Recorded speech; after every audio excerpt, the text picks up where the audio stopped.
But as a leader, you do have a responsibility to state where does the party stand on the big issue. Somebody can look after healthcare. Somebody can take care of transport. Somebody can spend all his time marking Minister Heng Swee Keat on education. But where do you stand on what the government is doing? Is the government doing right? Is it doing wrong? Do you agree with the government? Do you have a better view? Or do you abstain? Or do you abstain from abstaining?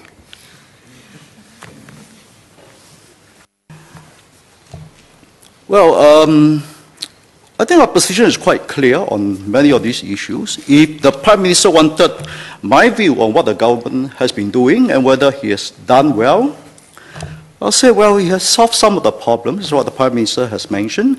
And the Workers' Party MP also acknowledged it in their speech, but also pointed out there are things that is still work in progress and the government will have to focus on and to make it better and to improve.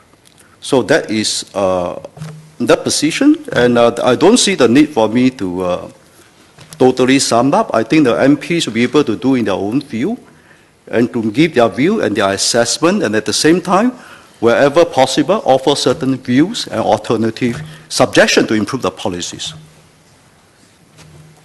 It's an eloquent explanation for why the Workers' Party has been inarticulate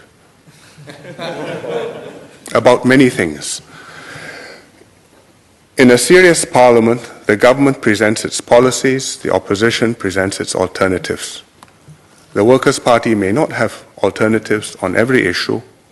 You may not have a full range of all the complexities of designing an HDB scheme or a MediShield scheme. You do have a responsibility to say, which direction are we going?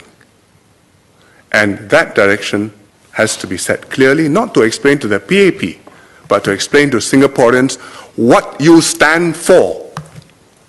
And what you stand for cannot be what the PAP is doing and a little bit better. That means you have no stand. Wherever the PAP is standing, ask them to do better. That's easy. I can do that too. But where do you stand? Where are we totally wrong? Where do you think this is a completely different way to do things better? Where do you think, in principle, we do not want Singapore to be like this? These are big issues which deserve to be debated and not elided over and avoided in the House. And that is what a First World Parliament should be about.